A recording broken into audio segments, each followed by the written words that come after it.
Oke, kita masuk ke podcast minggu ini ya. Jadi podcast kali ini kita mau bahas permasalahan di dunia bisnis. Nah, oke. Jadi, I'm speaking fact aja ya. Ya, Lu tau gak sih kalau 90% bisnis itu bangkrut bukan karena produknya jelek, ya, tapi karena foundernya mental bocah. oke. Setuju Kenapa nggak? tuh? Setuju gua. Ya, karena actually kan bisnis itu bukan kayak gini terus kan. Ya, Pasti bisnis itu memang ada begini, tapi ada begini juga. ya. Dan lalu begini Kadang pas lagi, turun lebih jatuh ya. lebih jatuh lagi. Ya, Pernah sampai minus bahkan ya. oke. Jadi orang itu pas lagi begini dia seneng, tapi pas lagi begini, nah di situ dia nyerah dan kayak dia merasa kayak oh nggak sesuai ekspektasi kok malah udah begini gitu. Iya, Padahal seharusnya bisnis itu kan kalau misal lu lagi jatuh, iya, lu berusaha bangkit lagi kan gitu. benar. Iya, tapi orang tuh banyak kan nyerahnya di sini. Iya. Jadi Bisa itu dibilang sangat-sangat di atas, disayangkan iya, sebenarnya ya. di atas 90% ya orang kayak gitu ya. Karena sebenarnya itu kayak fase testingnya nggak sih? Benar. Fase testingnya either kayak mental lu tuh kuat nggak sih sebenarnya kalau misalnya buat jalanin bisnis untuk menjadi CEO sebuah perusahaan gitu. Iya, dan kalau bisnis ya sebenarnya untuk bulan pertama itu sebenarnya banyak tipe bisnis yang nggak langsung profit malah ya. Iya, Malah bulan pertama, bulan kedua itu kalian bakar duit sih kebanyakan ya. bakar duit ya. Iya, Ya karena gue juga dulu begitu sih. iya, Kayak banyak orang yang kayak mereka tuh merasa kayak mereka nggak rela untuk spend their money untuk bakar duit. Padahal kan memang bakar duit is a part of the marketing dan pokoknya it's part of their business juga gitu. Jadi memang bakar duit itu udah supposed to be. betul. Jadi kalau misalnya satu bulan baru mulai bisnis tapi langsung nyerah, terus itu gimana tuh? Kan banyak tuh ya pasti Iya. ya, karena orang kalau misalnya mau bisnis nih pasti ekspektasinya tuh kayak gue bakal kayak instan gitu kan, nggak mungkin kan. Jadi pasti bulan-bulan awal tuh pasti kalian kebakaran dulu gitu loh dompetnya kan buat buat keluarin modalnya gitu loh. Karena actually bisnis itu marathon gitu, bukan sprint. Ya, Kalau misalnya sprint memang cepat gitu. Sprint and marathon memang sama-sama sampai di tujuan. Cuman the difference is sprint itu memang lo larinya cepet. Cuman your stamina itu kan ya, kebuang gitu kayak benar. walaupun lo cepet sampai tapi pada akhirnya lo kan capek gitu loh. Iya. Jadi kayak Lu mungkin sama-sama seperempat lari. jalan Iya, udah udah capek ya. capek. Tapi Tapi kalau kalau misalnya maraton, maraton heeh, itu lo bisa pelan-pelan tapi pada akhirnya lo akan sampai di finish line juga gitu. iya, iya. Tapi gue mau nanya nih, menurut lo gimana orang-orang yang mikir kalau kaya itu instan gitu? Bisa nggak menurut lo? Bisa. Sebenarnya nggak bisa sih. Itu mindset yang bego banget, Iya, jujur. Karena kayak instan itu nggak ada. Lo memang mungkin nih, lo dapet sesuatu apa mujizat gitulah ya. jackpot ya. Jackpot, lo memang kayak dapet jereng. Misalnya lo dapet 100 juta dalam sehari lo tiba-tiba bangun-bangun kayak ada rezeki apa nih gue dapet 100 juta gitu kan. Iya, Terus itu rezekinya bakal gampang banget hilang juga, trust me gitu. iya. Lu ada apa kayak pengalaman gak pernah ngerasain kayak gitu? Gue dulu pernah, pas zaman trading gue pernah. Cuma ya kalau gini loh, gue prinsipnya gini, semakin cepat duit itu lu dapetin, semakin cepat duit lu dapetin itu hilangnya semakin cepat. Lu setuju nggak? Setuju sih. Karena Iya, sebenarnya kayak instan itu nggak ada, apalagi di bisnis. Di bisnis itu nggak ada yang kayak lu baru start bisnis terus lu berharapnya kayak in the first week lu udah balik modal, even profitnya sampai 100%. Kecuali lu artis ya, kecuali lu artis gitu. iya, iya, Kalau misalnya you started from zero, it's very very impossible. iya. Ya menurut gue disamain aja konsepnya kayak maraton ini ya. Jadi kan kalau maraton tuh kalian nggak harus lari kenceng, tapi yang penting kan nyampe di finish kan. Jadi kalau misalnya kalian lari terlalu kenceng juga, adanya kalian di tengah jalan udah capek gitu loh. Sama kayak adanya bisnis sama kehidupan kalian gitu loh. Kalian tetap tetap semangat gitu loh, maksudnya tetap nggak nyerah gitu untuk sampai garis finish sih gitu. Nah, terus I have another question for you. Ya, Nah, jadi menurut lo gimana nih untuk orang-orang yang business owners ya, ya. yang gila promo, gila diskon, tapi nggak punya margin. Nah, itu gimana? Nah itu bego sih. Bego ya. Kayak- Bisa Karena kayak gue sebenarnya ya jujur aja gue nggak setuju sih sama perang harga gitu. Gue nggak sama sekali nggak setuju perang harga. Karena misalnya barang lu 10.000, harga jual 10.000 ya, misalnya modalnya berapa? Modalnya 3.000 misalnya. Lu kan kalau mau banting ke 5.000 itu lu udah potong setengah itu kan. Itu kan udah besar banget. Jadi kalau mau diskon barang itu lebih hati-hati ya. Karena kan harus dipikirin nih, karena dalam bisnis itu ya faktornya banyak gitu loh. Kan harus pikirin operasionalnya per produk berapa gitu ya.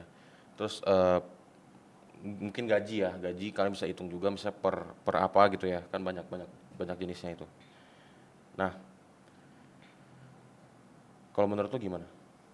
nah jadi kayak gue setuju sih with your opinion gitu, kayak misalnya kalau misalnya lu jualan, misalnya lu dapet nih 100 paket sehari. Tapi uh, lu tuh merasa kayak setiap akhir bulan closing lu kok merasa kayak walaupun gue udah banyak banget nih paketnya, mungkin maybe like 10,000 packages in a month, tapi kok Omsetnya nggak naik? omsetnya dikit gitu. Omsetnya memang gede, Iya, cuman net profitnya net tuh profitnya. gak ada. Bener. Nah itu karena lu bego mainin diskonnya gitu. Lu terlalu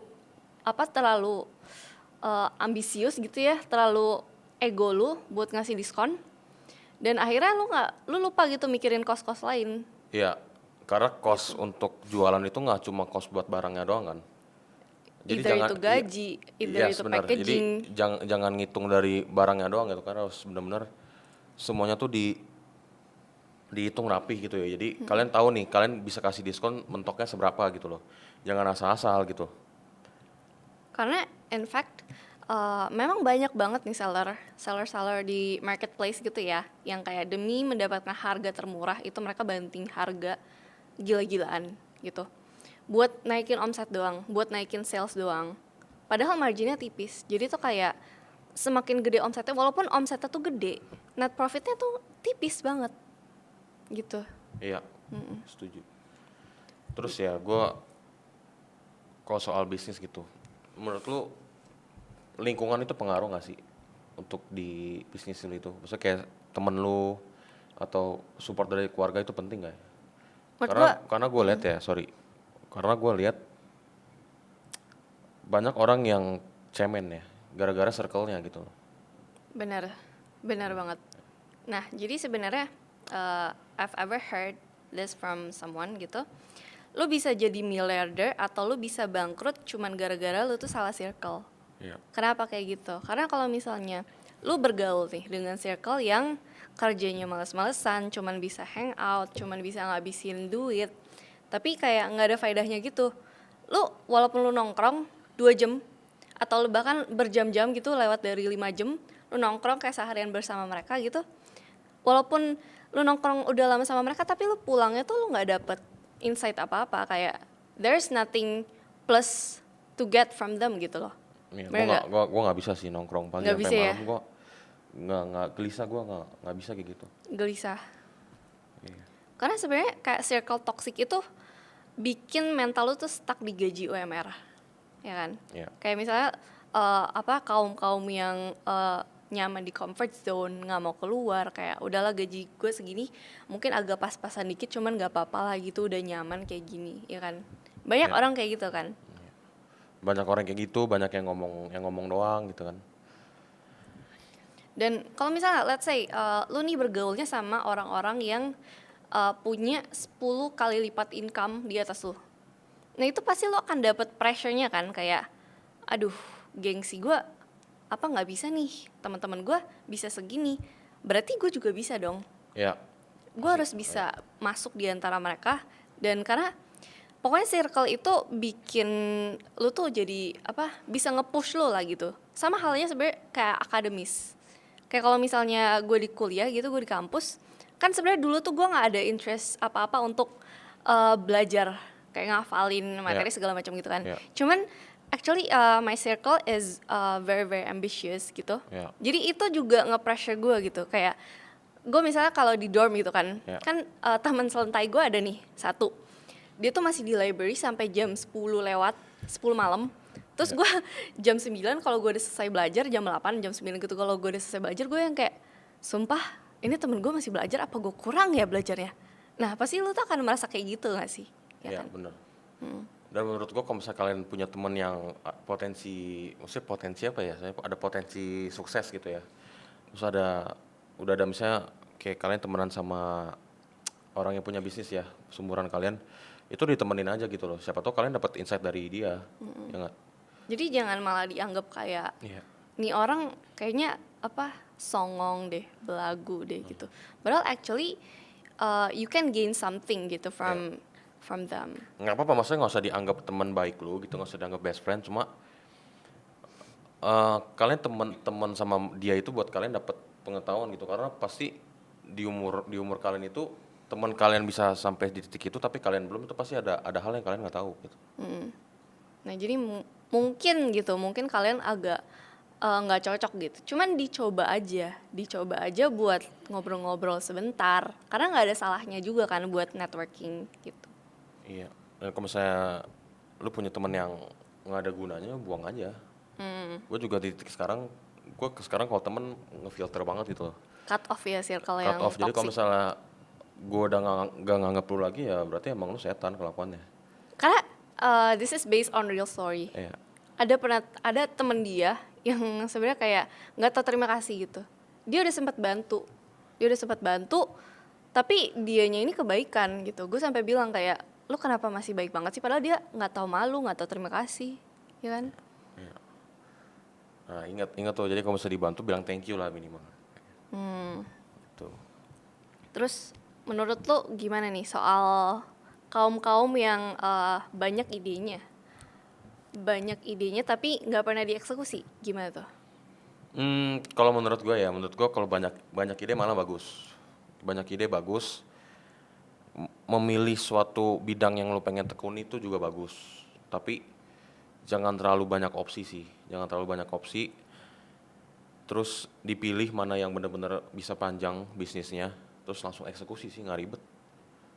Gitu loh. Maksudnya gue agak greget aja ya sama orang-orang yang pintar di sekolah ya. Itu sih gue main greget karena gue bingung aja, maksudnya mereka ini secara akademis pintar, tapi kenapa nggak sukses ya maksudnya ya? Mungkin mereka terlalu banyak overthinking gak sih? Nggak, Karena kayak menurut gue kayak mereka jeleknya di eksekusi sih. dieksekusi ya. Iya. Mungkin mereka tuh banyak ide yang Iya. in mind gitu. Cuman mereka tuh terlalu overthink sebelum bisnisnya lahir. Benar. Jadi sebenarnya banyak calon pengusaha tuh mati duluan sebelum bisnisnya lahir. Kenapa? Karena mereka tuh kebanyakan overthinking, ya kan? Iya. Dan banyak juga nggak sih orang-orang yang kayak gitu? Banyak. Banyak. Ada orang yang pinter di idenya, ada yang pinter di eksekusinya gitu loh.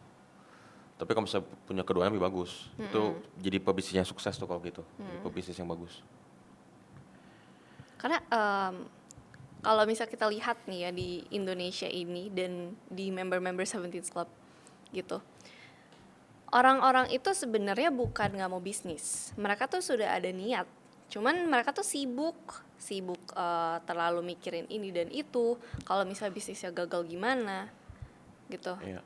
Pokoknya sebenarnya step awalnya itu simple, lu tinggal eksekusi dulu aja. Benar. Gitu kan. Karena kalau soal overthinking ya, gue juga dulu overthinking gitu ya. Coba kalau misalnya udah ada bisnis yang lu jalanin gitu, lu udah nggak sempet overthinking. Gue sekarang bangun langsung ngurusin bisnis, tidur langsung ngurusin bisnis ya. Jadi Pokoknya udah nggak ada waktu buat overthinking lagi gitu loh. Pokoknya step awal setiap kali lo mau jalanin bisnis, if you have something in mind, nggak usah nunggu perfect dulu.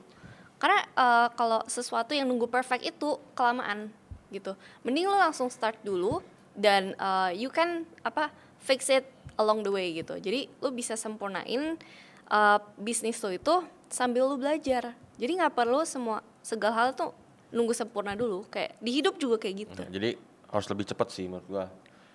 Kerjain apa-apa itu ya harus cepat gitu. Jadi jangan kebanyakan tidur-tiduran, liat TikTok gitu kan. Kayak at least kalian duduk gitu loh, depan laptop kerjain gitu.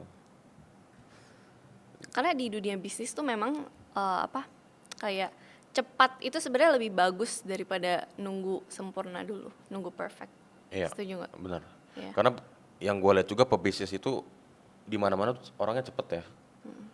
Kayak gue pernah lihat ya, maksudnya kalau pebisnisnya sukses tuh nggak pernah kayak nyantai-nyantai, terus kayak main Mobile Legend gitu kan, apa gitu.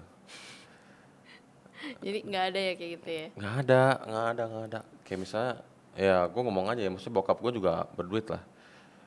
Kelihatan lah maksudnya dari dia cara apa ya menyelesaikan masalahnya gitu ya.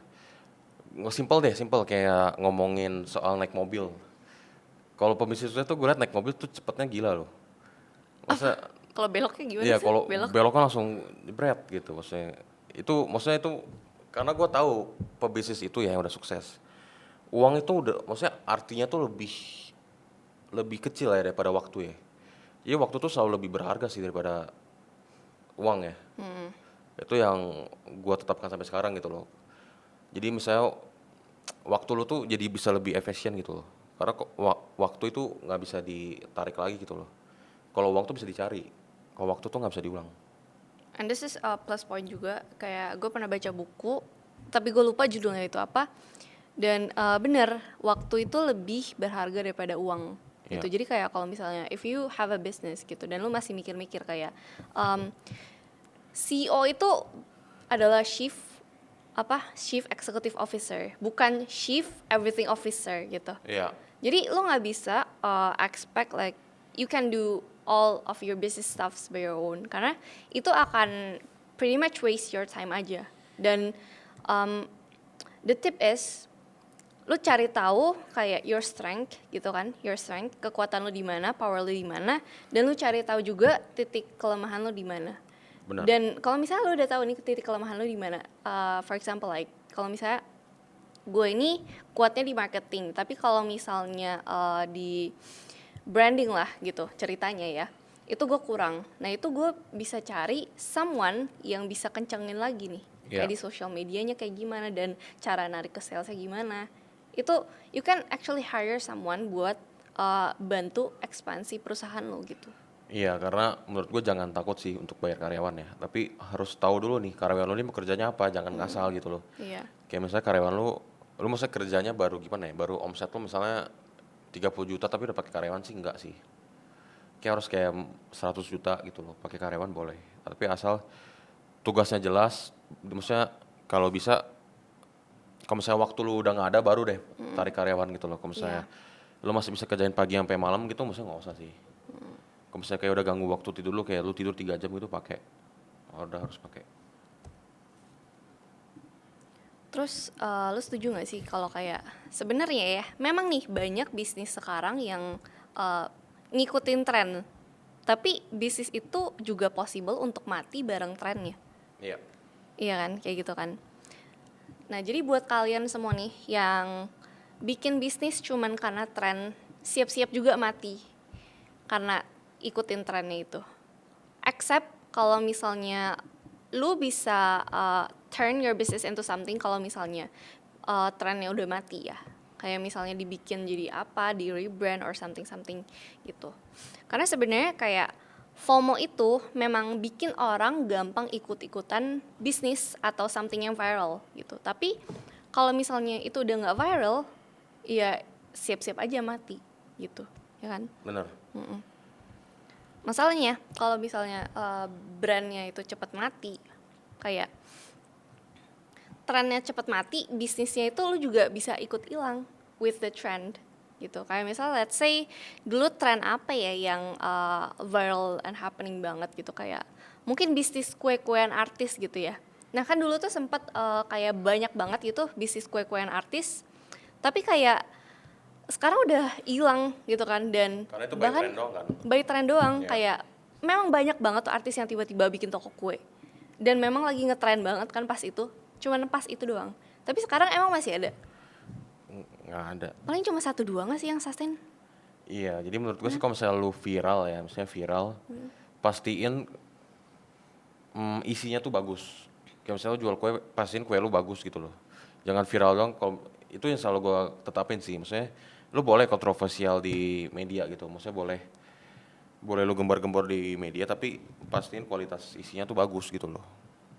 Jadi kayak ingat buat kalian yang mau bikin bisnis, the winner is yang siapa yang paling bisa bikin strategi for long term gitu, bukan yang cuman main di tren doang gitu. Karena kalau misalnya bisnis di tren doang, lu bakal mati dengan cepet gitu.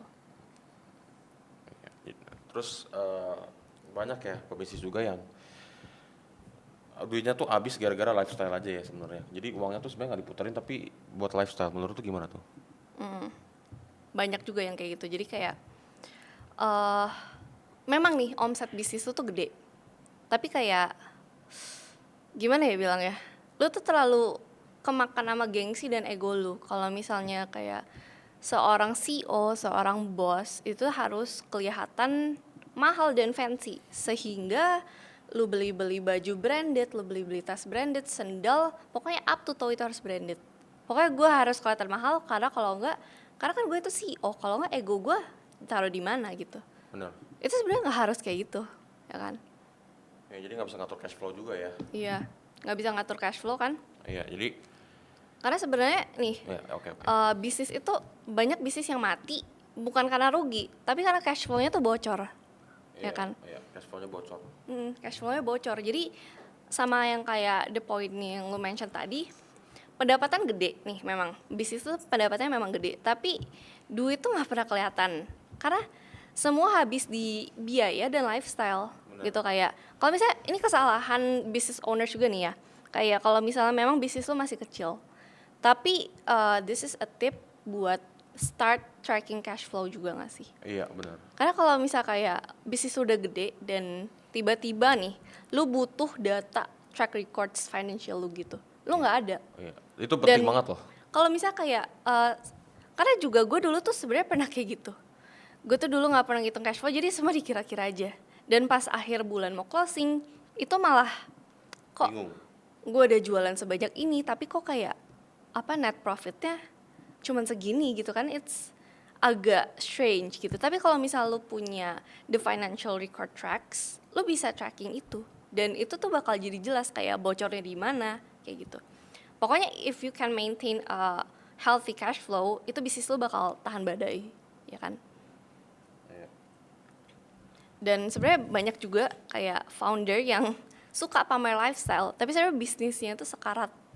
Karena uang foundernya itu tuh diambil dari bisnisnya. Jadi tanpa sadar dia itu kayak membuat bisnisnya sendiri mati demi memuaskan ego si founder Benar. gitu. Terus menurut lo gimana tentang orang-orang yang masih make metode pembayaran yang jadul gitu? Iya, kayak contohnya gimana ya? Contohnya kayak ini ya, kayak misalnya supplier minta transfer full, tapi kita kayak nalangin dulu gitu ya. Iya, nalangin dulu. Nalangin Jadi dulu ya, kayak terus kayak jadi modalnya langsung kepotong buat bayar-bayarin barang orang gitu ya.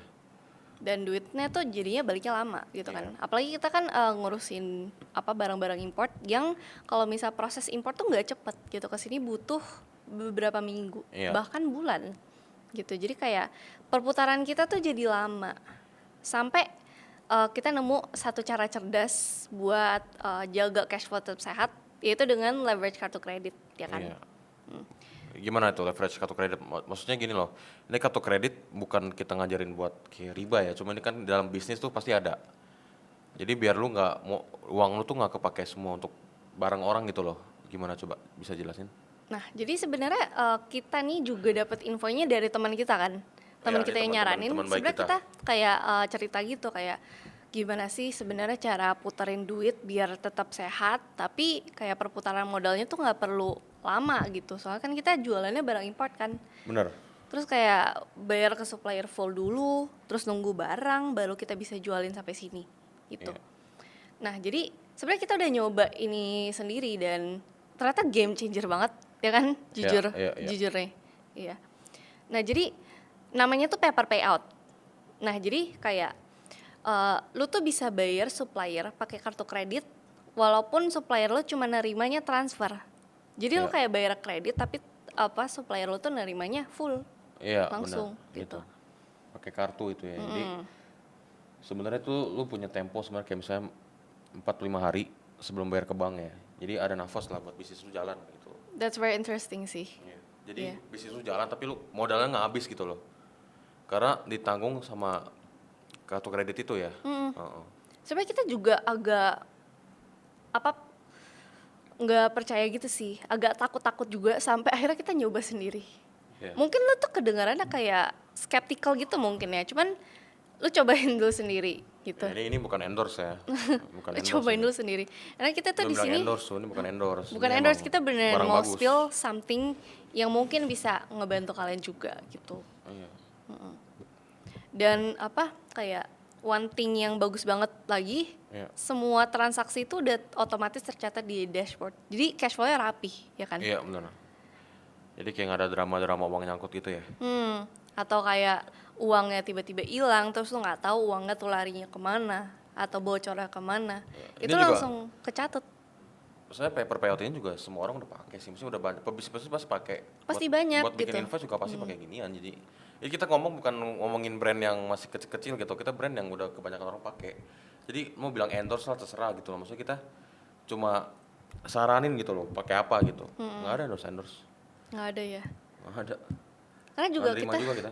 tenang aja, sebelum kita memakai dan menyarankan segala sesuatu itu kita pasti research dulu gitu. Jadi Iya benar. kita tahu Paper ID ini sebenarnya beneran teman gue ya, beneran teman gue dan dia tuh beneran nyaranin gitu. Karena kayak kita tuh pas itu lagi ngumpul gitu dan kita ngobrol-ngobrol, gue ceritain tentang cash flow bisnis ini dan dia tuh bilang, lah gue kan ada jasa ini kenapa lo nggak pakai gitu. Terus gue bilang, Iya. hah jasa lo emang bisa begini? Terus dia bilang, ya bisa lah gitu. Terus gue bilang ke Sam kayak, ini tadi gue ketemu teman gue dia ada begini-begini. Terus Sam bilang kayak, it's very interesting ya gitu lo bilang kan. Iya. Terus akhirnya kita nyoba pakai beberapa bulan dan akhirnya sampai sekarang kita masih pakai. Ya kan? Itu apa sih namanya? Paper.id ya? Iya, Paper ID. .id, paper.id. Jadi kalau misalnya kalian mau cari gitu langsung di website-nya atau di sosial media paper.id. Iya. Terus itu kalau misalnya kayak kalian pakai kartu kredit ya, maksudnya itu kalian juga bisa kumpulin ini loh miles kayak pesawat gitu ya, Garuda Oh iya? Miles ya. Oh iya. Iya, jadi Iya. ya itu sebenarnya udah banyak orang yang kayak gitu sih. Jadi pakai kartu kredit jadi bisa dapat ini loh, bisa dapat apa sih? Kayak apa sih? Miles gitu ya buat bisa naik pesawat gitu gratis. Gratis ya. Jadi kayak apa? Bisa sambil jalan-jalan ya. Iya, Dari bener. hasil kerja lu gitu Iya. kan. Cuman bayar-bayar doang sih sebenarnya, cuman pakai kartu kredit. Tapi bisa nukerin ke miles ya, itu one of the best things sih sebenarnya. One of the most interesting things yang bikin kita nyoba this service juga. Nih, jadi yang buat banyak gaya ya, mungkin bisa pakai ini gitu. Jadi bisa dapat pesawat kan, bisa IG story lah. Gimana? Jadi ngumpulin mas aja tuh dari kartu kredit tuh ya. Jadi kayak lifestyle lu juga dibayarin cash flow ya. Iya, benar.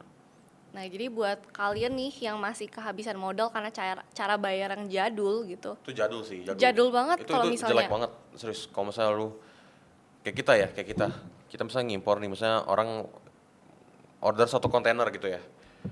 Terus DP 50%. 50% berapa? Misalnya 300 juta. Itu kan macet kita punya cash flow kan. Macet banget Macet kan. gitu, nggak Iya. bisa. Kayak gitu konsep kayak gitu nggak bisa. Mau nggak mau itu kalau tipe bisnis kita itu harus pakai kayak gituan, kartu kredit. Ya pokoknya strategi lu jangan sampai cupu gitu. Iya. Karena pebisnis cerdas itu bukan yang paling sibuk, tapi yang ngerti leverage, cara main di leverage gitu. Benar. Tahu kapan bayar, pakai apa bayarnya, dan gimana biar cara duit lu tetap putar, biar cash flow lu tetap ada nafas gitu. Iya. Oke. Masih ngomong-ngomong tentang nafas nih, Iya. gue punya satu statement juga kayak bisnis itu bukan tentang untung tapi tentang nafas panjang. Maksudnya kayak misalnya lu mikir nih bisnis itu bangkrut karena rugi, sebenarnya bukan. Kayak banyak pebisnis itu sebenarnya mati karena kehabisan darah. Iya, Kayak darahnya bisnis itu sebenarnya kan cash flow, benar. darahnya bisnis itu sebenarnya margin itu kayak hidupnya bisnis kita. Jadi kayak Yes. kalau misalnya margin lo terlalu tipis, itu hidupnya bisnis lo juga bakal tipis. Iya, nafas panjang ini juga termasuk kayak cara lu ngatur, bener yang tadi kita bahas-bahas terus ya, cash flow gitu loh. Cash flow. Terus sama pendapatan lu gitu, lu gimana cara sisihinnya gitu loh, bahasa simpelnya ya. Gimana cara lu sisihin pendapatan lu gitu loh. Jadi kalau misalnya suatu saat bisnis lu down itu, lu masih ada uang kas perusahaan lu gitu, masih bisa lu kembangin lagi. Lu masih ada apa ya? Masih ada apa ya saya bilangnya ya? Ya masih ada tenaga lah buat Masih ada buat naik tenaga, lagi gitu loh. iya. Misalnya lu habis duitnya kan tenaga lu udah habis di bawah. Iya. Lu nggak bisa naik lagi tuh. Lu kayak misalnya lu lagi bench press nih. Kalau misalnya lu tenaga udah habis kan, misalnya lu udah nggak bisa naik lagi dong, lu Itu punya bed gimana rest. naiknya lagi kan? Iya, Ya tapi nggak kalau ada. misalnya lu kayak baru mulai gitu ya, itu lu bisa naik lagi gitu loh. Kalau misalnya asal lu punya keyakinan dan tenaga yang masih kuat gitu. Sama konsepnya kayak bisnis gitu loh. Karena memang kebanyakan business owners itu salahnya di mana mereka tuh sibuk ngajar omset yang gede, posting omset miliaran bahkan apa ratusan gitu. Itu Tapi nggak dia penting. lupa, nih satu hal, duit yang ngalir masuk dan keluar, income dan apa pengeluaran itu jauh lebih penting daripada angka di sekedar omset gitu. Karena omset tuh boleh tinggi, cuman kalau misalnya kayak net profit lu tipis juga itu sama aja. Kayak Bener. modal lu sama omset lu sama net profit lu nggak sesuai di effort yang lu keluarin gitu loh. Ngerti gak sih? Iya. Terus ya gue juga mau bahas juga nih. Banyak pebisnis yang niatnya mau kembangin bisnisnya. Terus kayak orang-orang yang kayak misalnya orang-orang biasa, kayak baru lulus kuliah, pengen bisnis tapi mindsetnya tuh kayak sorry itu saya kayak mindset karyawan gitu. Iya. Itu gimana cara berkembangnya kayak gitu? Karena kayak sebenarnya kalau misalnya lu mau buka bisnis lu sendiri, Ya, di dunia ini tuh ya ya, ada dua orang. Satu orang yang apa born to be a leader ya, dan satu orang lagi yang born to be a follower. ya. Menurut lu setuju nggak? Gua setuju. Emang ada kan benar kayak gitu? Tapi yang follower ini kenapa nggak bisa jadi pebisnis? Nah jadi kayak di dunia kerja itu tuh kita terbiasa kayak nunggu perintah, main aman, takut salah, pokoknya comfort zone. Itu adalah a follower, Ya, karyawan gitu. ya. Kenapa ya? Kenapa orang lebih banyak yang cari aman ya? Gue sih lumayan bingung sih kayak gitu. Gue juga lumayan Ya bingung karena sih. kita sukanya ada adrenalinnya ya. Menurut gue Adrenalin, bisnis tuh adrenalin dah. adrenalin. Bisnis tuh adrenalin. Jadi kayak lu rugi lo yang tanggung, lu untung lu yang tanggung gitu. Dan walaupun Karyawan lu bisnis nggak mau itu, tahu, karyawan lu iya. mau tahu gajinya doang gitu loh. Yang punya bisnisnya kan lu. Dan walaupun bisnis tuh kadang bisa begini, tapi juga bisa begini. Ya, Nah, itu di situ ya serunya ya. sama aja kayak misalnya yang trading lu lihat aja itu sama aja, bisnis itu sama cara trading tuh sama. Sama kan? Kayak Kadang gitu, begini, iya. kadang Jadi begini. nggak bakal lu kayak gini terus naik terus gitu loh. Nggak mungkin. Nggak mungkin. Itu ya kalau kalau misalnya kayak startup gitu ya, kayak satu dua bulan mungkin masih mungkin naik 2000%, 3000%. Kita aja Seventies Club 5000% kok bulan pertama. 50% ya. Tapi kalau misalnya kayak udah jalan lama pasti nggak abis begini gini kan pasti. Terus mungkin gini terus gini lagi gitu ya. Pasti gitu. Nggak bakal selalu eksponensial gitu loh mau bisnis apapun. Ya jadi coba deh kalian coba belajar bisnis gitu loh. Keluar dari zona nyaman kalian. Jangan betah terus gitu loh. Karena gue yakin uang itu bisa mengubah segalanya sih. Kayak dulu kalau misalnya gue mau beli apa tuh kebanyakan mikir ya. Tapi kalau sekarang gue mau beli apa mikir makan apa aja nggak mikir gue. Kayak Iya, kalau dulu gue mau makan sushi aja gitu gue mikir loh. Sekarang gue mana mikir beli kayak gituan. iya kayak Kayak kalau makan misalnya telan dulu dibuang ke berak ngapain mikirin. dipas-pasin gitu kan uang lu pas-pasan terus lu mikir makan sushi satu biji gitu 30.000 ya kan agak Iya. sayang mending makan warteg dulu kan pasti mikirnya kayak gitu kan. Iya. Tapi itu emang fase yang harus dilewatin gitu. Gue Iya. titik ini gue makan nggak mikir tuh itu karena gue udah ngelewatin itu gitu. Iya. Dan gue nggak betah kalau misalnya gue disuruh makan terus gue mikir gitu loh. Gue bingung besok makan apa itu gue nggak bisa kayak gitu. Ya paling kita kalau misalnya ada kepikiran mau makan itu langsung ayo gitu kan Ya. sekarang. Gue bingung bisa orang betah dengan kondisi kayak gitu. Jujur aja bingung. Makanya lu nggak ada rasa gelisah gitu ya?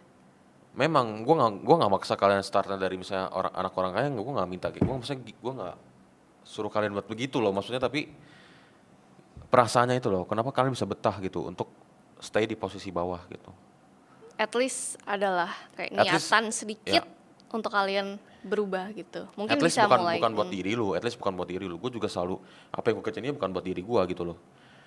Gue paling kalau beli barang ya pakai duit gue sendiri, gue paling 10 menit udah happy-nya 10 menit. Setelah itu udah apa ini barang, maksudnya kayak nggak ada artinya gitu loh. Ya tapi kalau bisa bisa bahagiain orang tua lu, bisa bahagiain pacar lu nih, kayak misal gue bahagiain Vanessa gitu ya. Nah itu artinya lebih lebih lebih besar lah daripada lu bisa bahagiain diri lu sendiri. Hmm, ya mungkin kalian yang punya niatan untuk start dari awal merubah hidup kalian bisa coba mungkin di Seventeen Club gitu. Pokoknya ingat langkah kecil itu adalah awalan startnya hidup kalian yang baru gitu. Ya. Jadi cari duit sebanyak-banyaknya buat bahagian orang tua lah. Ya, Gue yakin kalian semua sayang orang tua. paling itu aja ya dari podcast kali ini. Kita lanjut lagi minggu depan.